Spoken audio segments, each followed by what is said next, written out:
আলহামদুলিল্লাহ নাহমাদুহু ওয়া নুসাল্লি আলা রাসূলিহিল কারীম আম্মা বাদ। আল মুইন ফাউন্ডেশন চাউলিয়া ইউনিয়ন মাগুরা এর উদ্যোগে আমরা চাউলিয়া ইউনিয়ন তথা মাগুরা জেলার সকল বাতিল ফিরকার মোকাবেলায় আমরা সকলে নিজেদেরকে আত্মনিয়োগ করছি। আলহামদুলিল্লাহ আমাদের সকল ইমামরা এই ব্যাপারে একত্রিতভাবে কাজ করছে। তারই ধারাবাহিকতায় আমাদের ইউনিয়নে হিজবুত তাওহীদ নামক সংগঠনের কিছু কর্মকাণ্ড যখন আমাদের সামনে আসে তখন তার প্রতিবাদে আমরা আমাদের আল মুইন ফাউন্ডেশনের পক্ষ থেকে একটি ইসলামী সম্মেলন ঘোষণা করছিলাম এবং সেটা বাস্তবায়নও করছে আলহামদুলিল্লাহ। এর সুবাদে আমাদের এলাকা থেকে একাধিক ব্যক্তি হিজবুত তাওহীদ নামক ইসলাম বিরোধী সকল কর্মকাণ্ড থেকে তারা স্বইচ্ছায় সজ্ঞানে ফিরে আসছে এবং আমাদের উলামা ইকরামের সাথে যোগাযোগ করে তারা ফিরে আসছে। কিন্তু আমরা দেখছি যে এই ইহুদিবাদী মদতদাতাদের সংগঠনটা হিজবুত তাওহীদের ইমাম সেলিম সহ তাদের দলের সকল কর্মীরা মিথ্যা প্রোপাগান্ডা চালিয়ে ইসলামকে কটাক্ষ করেই চলছে এবং উলামা একরামকে বিদ্রুপ করে তারা বিভিন্ন কথাবার্তা বলে চলছে। গতকালকে হিজবুত তাওহীদের ইমাম যে মিথ্যা প্রোপাগান্ডা ছেড়ে যে বক্তব্য সোশ্যাল মিডিয়ায় দিয়েছে এতে আমরা অত্যাধিক মর্মাহত। সে দাবি করছে যে হিজবুত তাওহীদের কতিপয় সদস্যদেরকে আমরা তাদের বাড়ি ঘরে হামলা করার ভয় দেখিয়েছি এবং তাদের উপর বিভিন্ন নির্যাতন করছি এবং তাদেরকে বিভিন্ন হুমকি ধুমকি দিচ্ছি বলে সে তার ভিডিওর মধ্যে বলছে, যেগুলা সম্পূর্ণ মিথ্যা এবং বানোয়াট। সে নিজেকে এত বড় সুফি দাবি করার পর এত বড় জঘন্যতম মিথ্যার আশ্রয় নিতে পারে এটা ভাবতেই অবাক লাগছে। এতে আমরা মনে করছি যে সে মাগুরাবাসীকে আরও উস্কায় দেওয়ার জন্য সে নিজেকে আত্মনিয়োগ করছে। আপনারা দেখছেন আমার সামনে এখন বসা আছে, কি নাম তোমার? মোহাম্মদ রাকিবুল ইসলাম। সে আমাদের সম্মেলনের মধ্যে স্বইচ্ছায় সজ্ঞানে উপস্থিত হয়েছিল এবং সে তার ভুল বুঝতে পেরে সে আমাদের শরণাপন্ন হয়ে সেখানে তওবা করছিল।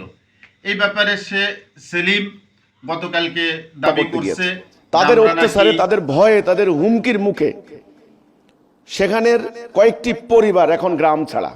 গত 2 দিন আগে দেখলাম আমাদের একজন সদস্যকে তারা ধরে নিয়ে জোর করে তওবা পড়াচ্ছে।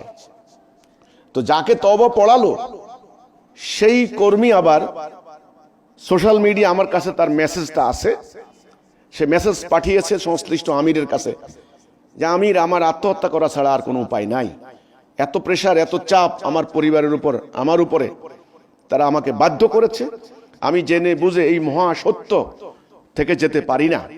মানুষকে জোর করে তার ইচ্ছার বিরুদ্ধে, তার মনের বিরুদ্ধে তওবার নামে একটা প্রহসন, একটা নাটক করা হচ্ছে যে আমরা নাকি তোমাকে জোর করে জবরদস্তি করে টেনে হেসড়ে মঞ্চে উঠাইছি এবং তোমাকে তওবা করার জন্য বাধ্য করছি। কথাটা কি সঠিক?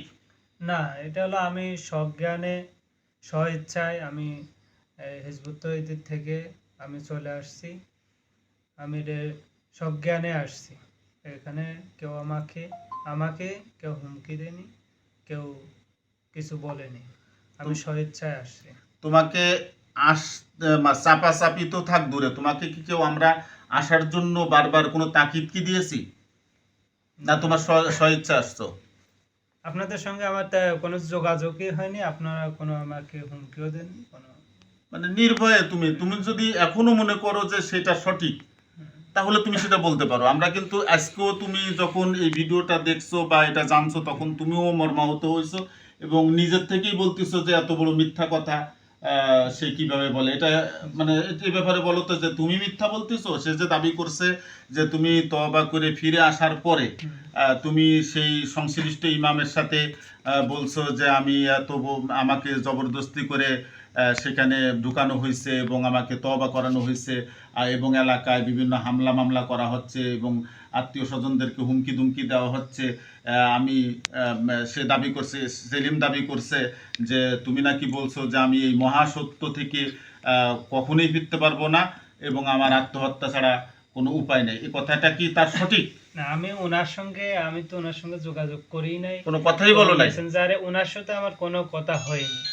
এবং তার কাছে কোনো মেসেঞ্জারে তুমি না, কোনো কিছু দিছো? তার সঙ্গে কথা হয়নি। কোনো তার সাথে তওবা করে আসার পরে তার সাথে কি কোনো মেসেঞ্জারে কোনো নক করছো যে আমি ভুল করে, আমি বিপদে আছি, এরকমের কিছু? ওনার সাথে আমার কোনো কথা হয়নি, কোনো কথা হয় না। আপনারা শুনলেন, সে তওবা করে আসার পরে তার সাথে বা তাদের সংশ্লিষ্ট কারোর সাথে তার কোনো কথাই হয় নাই।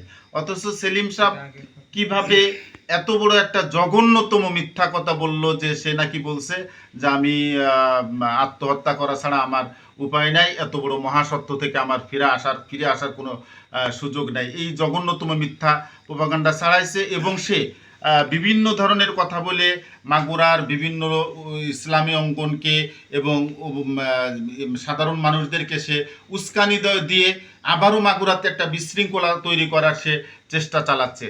বাস্তব সত্য কথা হচ্ছে যে আমাদের এলাকায় কখনোই আমরা হিজবুত তাওহীদের কোনো সদস্যর বাড়িতে হামলা করার কোনো চিন্তাও আমরা করি নাই এবং কখনো আমরা তাদেরকে হুমকি দুমকিও দিই নাই এবং তাদেরকে আমরা কোনো কিছুতে বাধ্যও করি নাই। হ্যাঁ, তারা যেহেতু একটা ভুল পথে চলে গেছে, ইসলামের বাহিরে খারিজ হয়ে গেছে এবং অনইসলামিক কর্মকাণ্ডে তারা লিপ্ত হয়ে গেছে, তাদেরকে সহজ সরল পথে আনার জন্য আমরা মাহফিল আকারে করছি, তাদেরকে বোঝানোর জন্য এবং সাধারণ জনগণ যেন বুঝতে পারে যে এটা দিনের বাহিরের একটা পথ, হিজবুত তাওহীদটা গুমরাহি পথ, এটা যেন তারা বুঝতে পারে। আর এরা তাদের সকল কর্মীরা যেভাবে উলামা ইকরামকে বিভিন্ন রকমের ধর্ম ব্যবসায়ী, তারপরে আরও বিভিন্ন কথা বলে যেভাবে উস্কানি দিতেছে, এতে করে আরও মাগুরার ইসলামী অঙ্গন পুরাপুরি একটা নিজেরা হতাশ হচ্ছে এবং এরা আস্তে আস্তে বিভিন্ন রকমের চিন্তা তাদের মাথার মধ্যে এসে যাচ্ছে। আচ্ছা, তুমি বলো তো যে আমাদের এলাকায় কোনো হামলা হয়েছে? না, কোনো হামলা হয়নি। আমাদের এলাকায় কাউকে কি আবদ্ধ করে রাখা হয়েছে কখনো? না, কারো ঘর বাড়িতে। আচ্ছা, ওই যে একটা মহিলা যে একটা ভিডিও করছিল, ভিডিও করে যে তোমার সাংবাদিকদের করছিল, আসলে কি তাকে কি এলাকাবাসী কেউ আটকাইছিল কখনো? আবদ্ধ করছিল? ওই যে কি জানি তার বউ, যে কার, মিজানের বউকে কি এলাকাবাসী বা আমরা কেউ কি তাকে আবদ্ধ করছি, তুমি জানো? এটা তো আমি সেই সময় মাগুরাতে ছিলাম, আমি এলাকায় এসে শুনছি কেউ আবদ্ধ করে নাই। আচ্ছা, ইসলামবাগে কি কোনো হামলা হয়েছে তোমার জানা মতে? হয় নাই। তাহলে এগুলা সেলিম পুরাপুরি হচ্ছে যে একটা উস্কানি দিয়ে এলাকাটাকে পুরা অশান্ত করতে চাচ্ছে, মাগুরাকে অশান্ত করতে চাচ্ছে। আমরা প্রশাসনের দৃষ্টি আকর্ষণ করছি অতি দ্রুত এই হিজবুত তাওহীদের যে কর্মীগুলো আছে এরা একটা পোস্ট করছে, ভিডিও ছাড়ছে, তার নিচে আমাদেরকে উস্কানিমূলক বিভিন্ন ব্যঙ্গাত্মক শব্দ ব্যবহার করে আমাদেরকে হিংসাত্মক মনোভাব দেখাচ্ছে। এগুলা মাগুরার প্রশাসন যেন অনতিবিলম্বে তাদেরকে আইনের আওতায় এনে বিচারের সম্মুখীন করে এবং তাদের ব্যাপারে ব্যবস্থা গ্রহণ করে, এই ব্যাপারে আমরা প্রশাসনের দৃষ্টি আকর্ষণ করি এবং বাংলাদেশ প্রশাসনের দৃষ্টি আকর্ষণ করছি যে এই সেলিম নামক যে একটা প্রতারক, সে যে আমাদেরকে ধর্ম ব্যবসায়ী বলে কিন্তু সে তো নারী ব্যবসা করছে, এটা থেকে যেন তাকে অতি দ্রুত তার ব্যাপারে যেন ব্যবস্থা গ্রহণ করা হয় এবং তাকে যেন এই উস্কানিমূলক বক্তব্য থেকে তাকে যেন অনতিবিলম্বে ফেরানোর চেষ্টা করে বাংলাদেশকে শান্ত রাখে, এই ব্যাপারে আমরা বাংলাদেশ প্রশাসনের দৃষ্টি আকর্ষণ। এছাড়া আমাদের জানা মতে এই হিজবুত তাওহীদ নামক সংগঠনটি বাংলাদেশ প্রশাসনকে মানে না, বাংলাদেশের সংবিধানকে মানে না, বাংলাদেশের গণতন্ত্রকে মানে না, বাংলাদেশের কোনো ব্যবস্থাপনাকেই সে বিশ্বাস করে না। এই বলে সে বাংলাদেশের যুবক শ্রেণীর লোকদেরকে সে বিভিন্ন রকমের সন্ত্রাসীমূলক কর্মকাণ্ডের মধ্যে লিপ্ত করার জন্য, নারী পুরুষকে একত্রিত করার জন্য এবং বিভিন্ন পন্থায় ইসলামকে ধূলিসাৎ করার জন্য এক মহা মিশনে নামছে। এজন্য আমরা বাংলাদেশ প্রশাসনের কাছে দাবি জানাই, বাংলাদেশ সরকারের কাছে দাবি জানাই, অনতিবিলম্বে হিজবুত তাওহীদ নামক এই উগ্র সংগঠনকে নিষিদ্ধ করা হোক। আপনারা সকলে একমত ইনশাআল্লাহ? আমরা সকলে চাই যে বাংলাদেশ থেকে হিজবুত তাওহীদ নামক সংগঠনকে নিষিদ্ধ করা হোক। আল্লাহ তাআলা আমাদের সকলকে এই ধরনের এই ইসলাম হীন এবং ইসলাম বিরোধী এই শক্তি থেকে আমাদের সকলকে হেফাজত করুক সকলে বলে আমিন।